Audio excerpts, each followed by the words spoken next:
So we've had our chicken marinating in our buttermilk marinade for 3 hours. And right now I have about 1.5 cups of cornflakes that I'm smashing together to add to our breading. That's pretty good. And I'm going to add this to my 2 cups of flour. This is going to make the chicken so crispy and yummy. So I have 2 cups of flour, 1.5 cups of crushed cornflakes, 1.5 cups before I crushed them. So I started with 1.5 cups and then I crushed them, and it came out to probably about 2/3 to 3/4 of a cup. Mixing that in with my flour. Now we're going to season our flour up, okay? We're going to start off with some garlic powder, okay? And I'm going to be a little liberal with that. So I'd say about a tablespoon of garlic powder.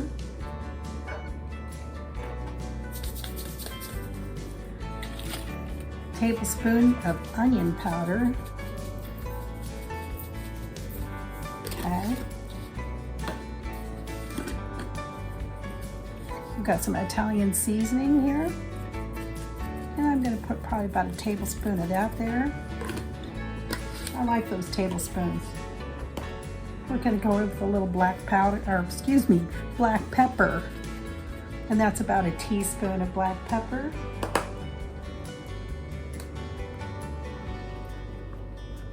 And I'd say about a teaspoon of paprika. We're going to do some chili powder in here. And I'd say about a tablespoon of chili powder went in there. We're going to hit it with just a little cayenne pepper. And I'm going to say about a 1/2 teaspoon. Now remember, that sounds like a whole lot of cayenne, but you've got a lot of flour here. So, you know,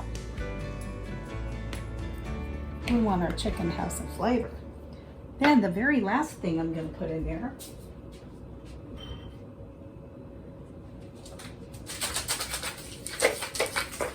and you knew what it was going to be. It's my seasoning salt. I use Lowry's seasoning salt in almost everything. And I'm hitting that up with about 1.5 tablespoons. 1.5 tablespoons of Lowry's. Okay? I got everything all floury, so I'm going to have fun cleaning it all up after this.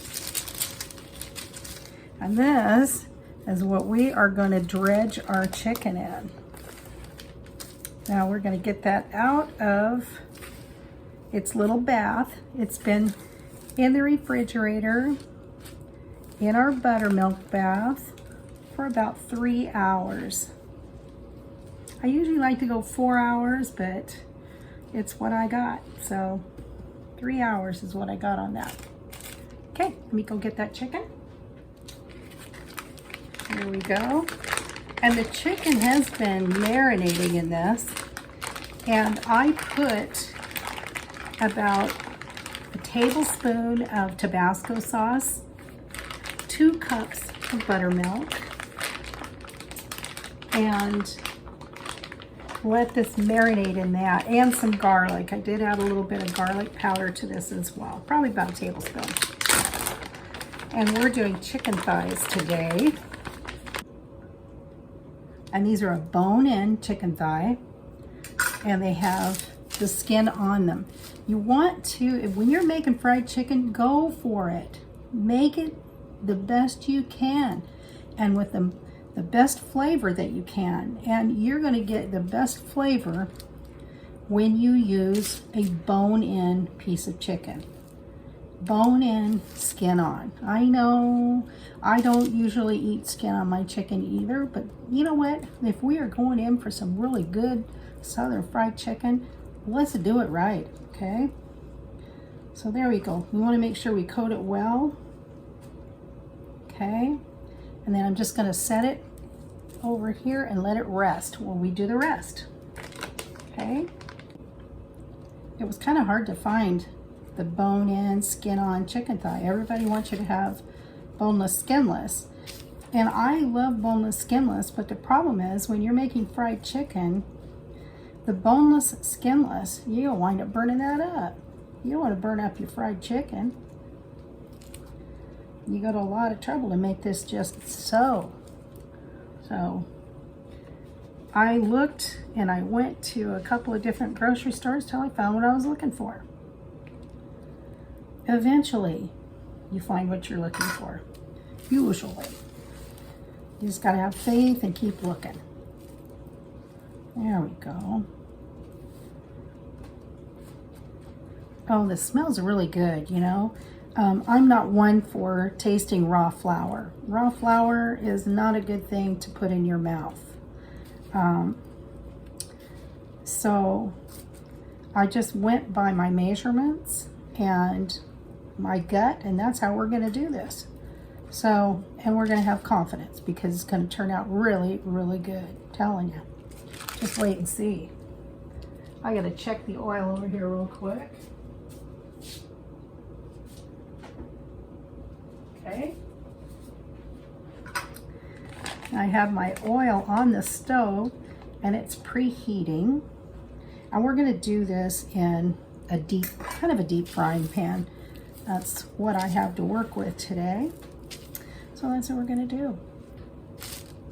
It's all about working with what you got, you know? And planning ahead so that you can enjoy a meal like this. Okay, give me just a minute to clean this up and we're going to get over there and start frying it. Okay, so our oil is hot and we're going to go ahead and we're going to put the skin side down. And the oil should be at about 350. Now, I know I'm the one who always says make sure you're using the thermometer, but unfortunately I don't have a thermometer, so I can't do that. But I have another surefire way to make sure that our chicken gets done and that we don't burn it up. One thing that I did forget to mention is when you're breading the chicken, after you're finished with breading it, let it sit for a good 10 minutes just to make sure that that flour and the cornflakes really stick good on there.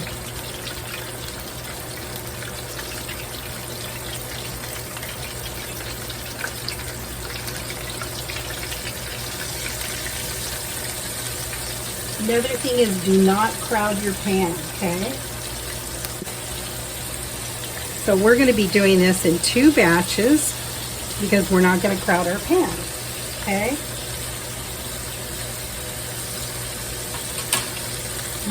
Smells good already. Look at that. Now it takes probably about, I would say, I'm going to cook these a good 5-10 minutes before I put them on the baking sheet. Now, because I don't have a thermometer, I'm just going to go by my gut and how it looks. But I'm also going to put it on my cookie sheet and I'm going to stick it in the oven at 275 just to make sure that our chicken is completely done. Another little thing, don't move your chicken around. The more you move your chicken around, the more the goody stuff is going to fall off of it. And you don't want to do that because, I mean, I don't know about you, but I like to have my chicken crispy and the skin on it, and I don't want to be missing any of those good pieces. So the less you fool with it, the better off it's going to turn out. I hope that fan isn't too noisy in the background. I'm just really trying to keep from smoking up the house. So I did turn my fan on. So we'll take a look at it, but hopefully it won't be too loud. Fried chicken is another one of those things that's kind of a personal choice. Everybody has their way of how they enjoy fried chicken.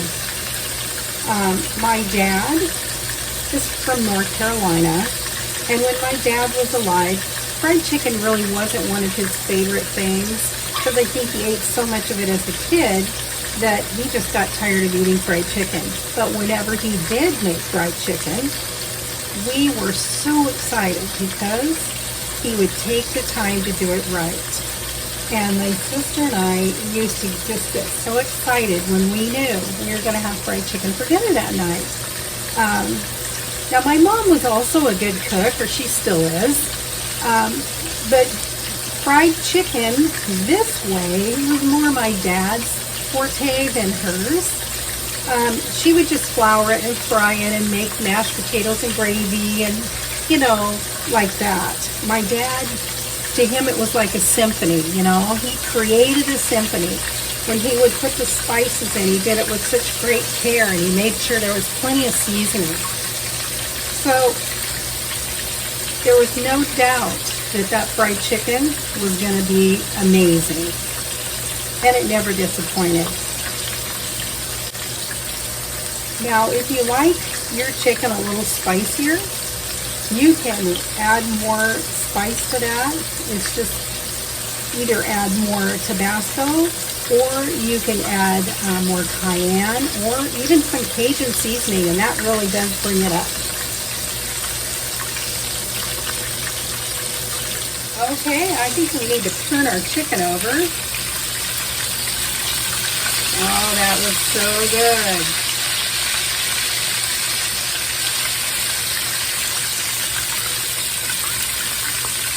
See if I can get a hold of this.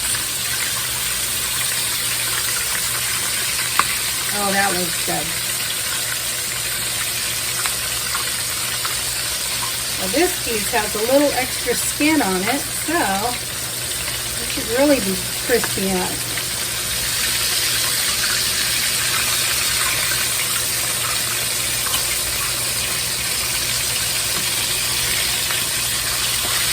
Stubborn. There we go. Got this one a little brown, so I guess we better keep our eye on that. And we turned that, and it was at about 7 minutes in. We're going to give this about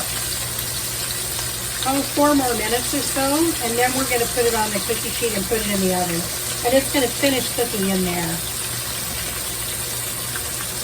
I do have it set at 275. But I don't want to overdo it. Okay, we're going to go ahead and pull this chicken. Oh, it's nice and brown on the other side as well. I'm going to put it right onto the cookie sheet. Yeah, it looks perfect. And we'll finish cooking this in the oven. Okay? Listen, no shame, and finish it off in the oven.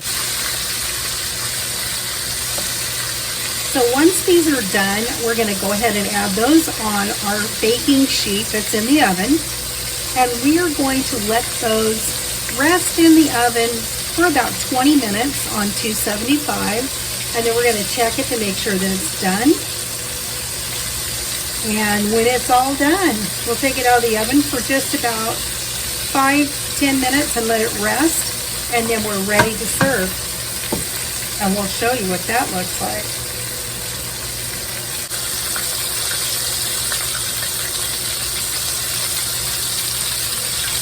Okay, so we just pulled the last pieces of chicken out of the frying pan, and they're going into the oven.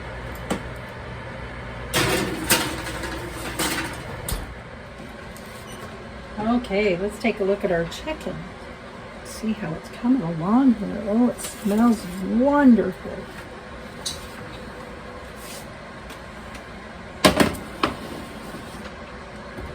Okay, here we are. We're back. Our chicken is done, and we are having that with our homemade potato salad that we made, and we're going to give that a try.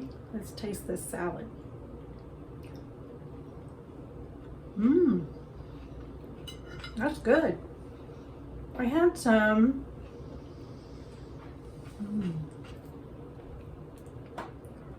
sweet and sour red cabbage in the refrigerator that I decided to pair with this. Let's give that chicken a try.